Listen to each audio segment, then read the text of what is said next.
It's no accident that the Isle of Kauai served as the film location for the Hollywood classics South Pacific, Jurassic Park, Raiders of the Lost Ark, and numerous other dramatic movies. You will find all the modern amenities on Kauai, including first-class resorts, championship golf, and fine dining. The Isle is legendary, but there is a parallel world on Kauai, insulated domains of old Hawaii, Hawaiiana at its finest. Far removed from the tourist-filled domains of Poipu Beach on the south shore and the iconic Hanalei Bay on the north shore, there is a tranquil haven on the west side.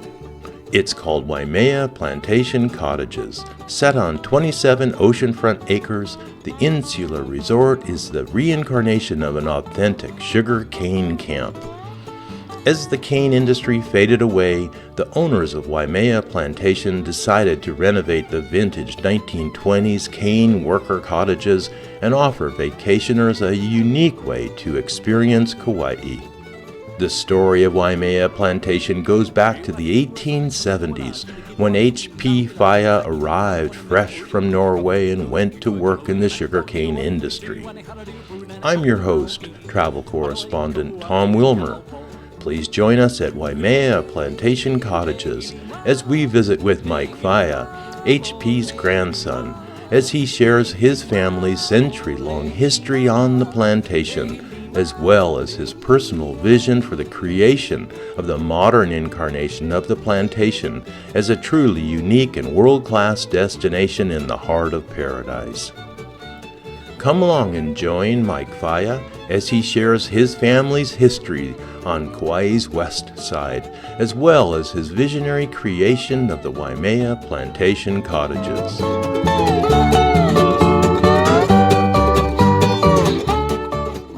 Mike Faya.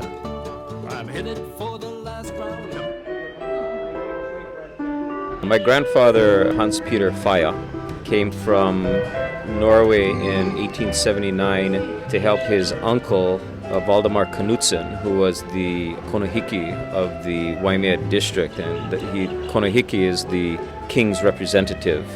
Sugar was just starting, and he came to help his uncle develop sugar out here. And did Knudsen own a lot of land here personally that was given by the king? Or?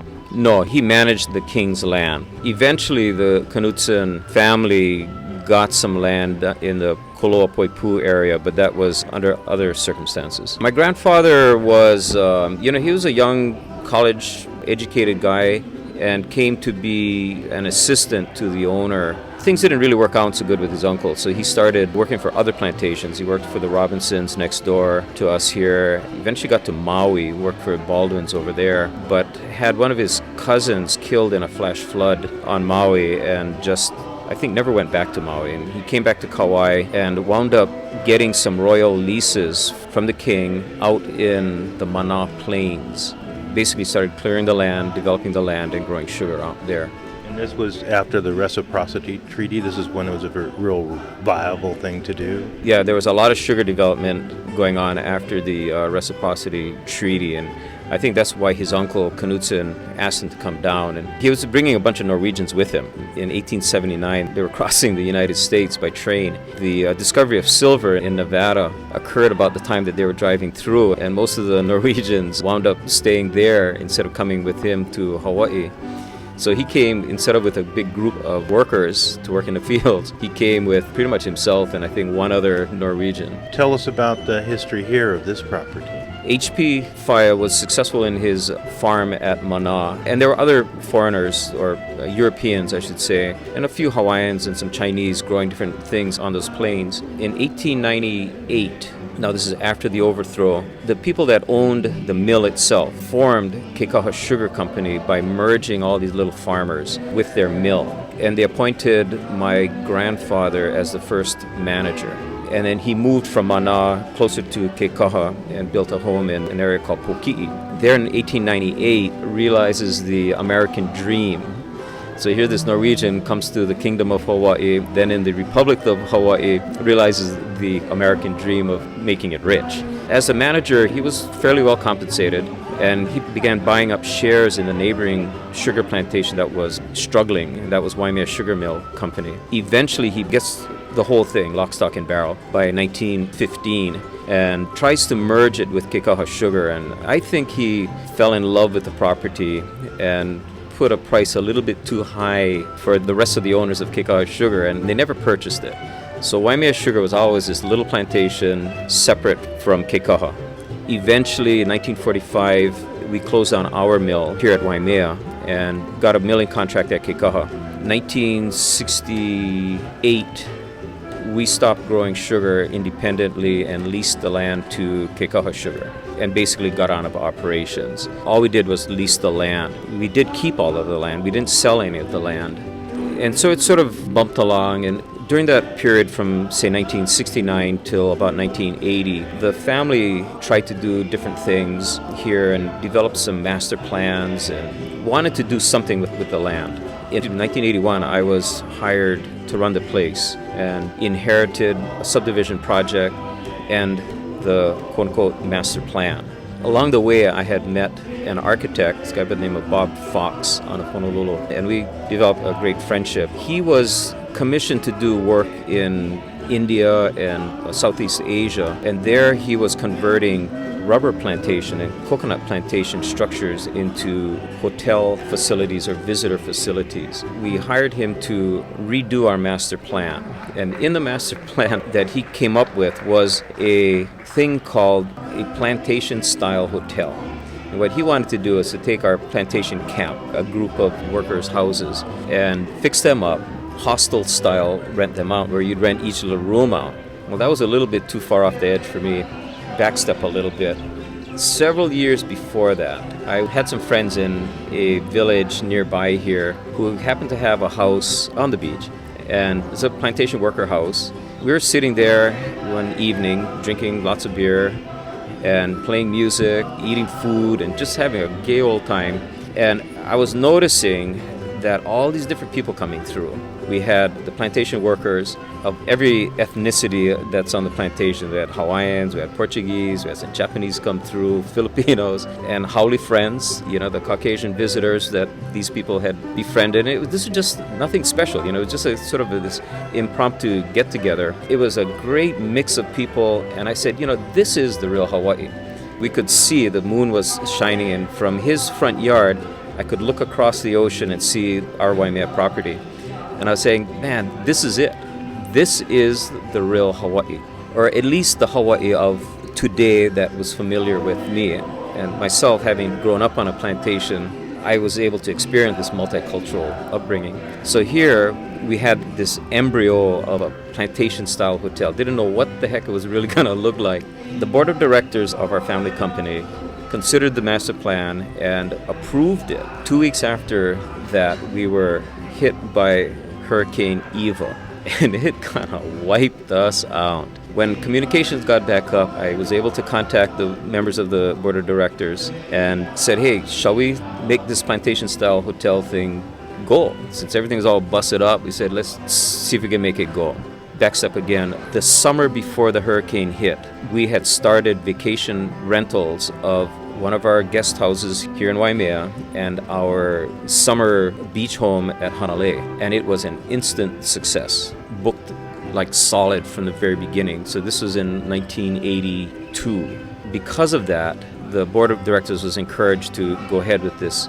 And so we began putting back these houses that were all busted up and spread around helter-skelter. These are the original cane worker houses. Yeah, these are little plantation houses, single-wall construction, corrugated iron roofs, generally not larger than 2 bedrooms, all built in the 1920s, some in the 1930s. They're 2 distinctive groups of houses. And they're about 500 to 800 square feet, which also coincided with all-suite accommodations that were beginning to take hold on the mainland. And so here were these perfect little buildings. So we began playing around with them, and the board gave me quite a bit of latitude to do kind of what we wanted. We developed a really nice crew of workers. We did it all ourselves and began setting these things down. And as soon as we'd finish one, we'd put it into our rental pool, and people just loved them. So we were able to get financing from one of the local banks.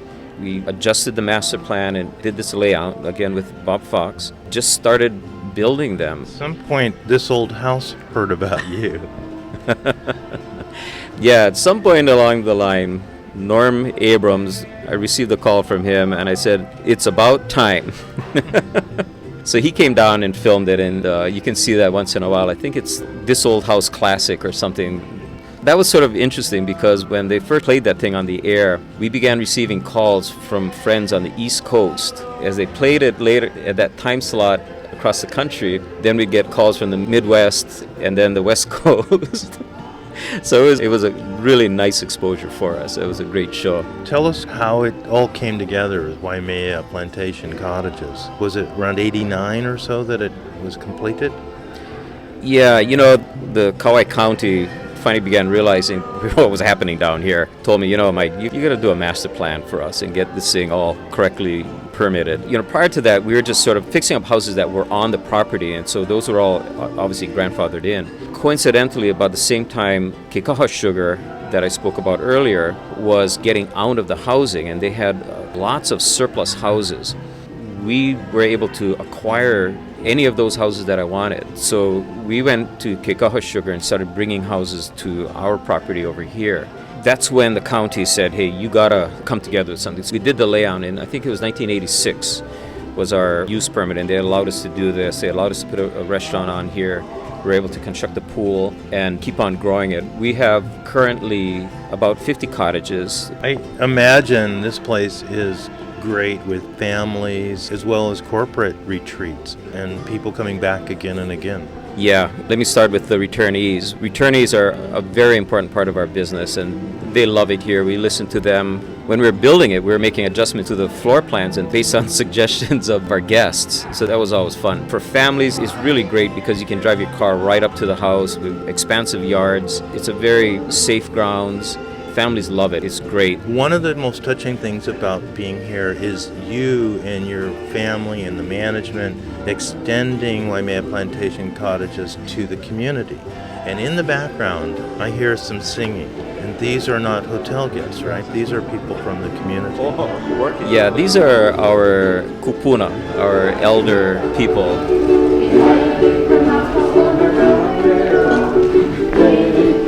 Notice that small corporate groups coming in.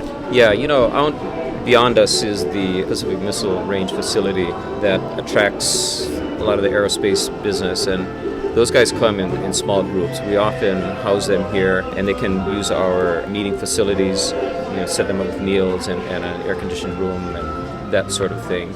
We've a range of different kinds of accommodation here, from a small 600 square foot, one-bedroom unit to our manager's house, which is a large 8-bedroom, 6-bathroom, 2-story building built around the turn of the century. I think that's actually an extraordinary value if you came, say, 2 other buddies and their wives. It also works for a small group, like your friend, as you mentioned, 2 couples coming with their kids. The other thing that we have a lot of out here are weddings and functions and parties. We have a large banyan tree near the water at the manager's house, and I can't count how many people have been married in front of that, including myself. Mike Faya, this has been great. Thank you so much for sharing a little piece of Hawaiiana. Oh, well, thank you very much. Aloha.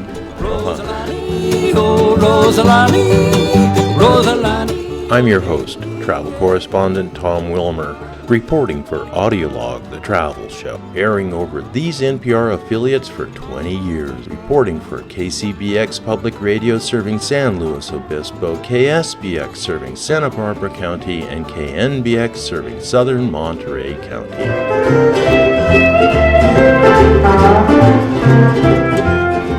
The music playing throughout the show was performed by Hawaii-based Aloha Plenty with Doug and Sandy McMaster. The intro and out music was performed by the Howley Playboys based in San Luis Obispo, California. Legilima, Legilima.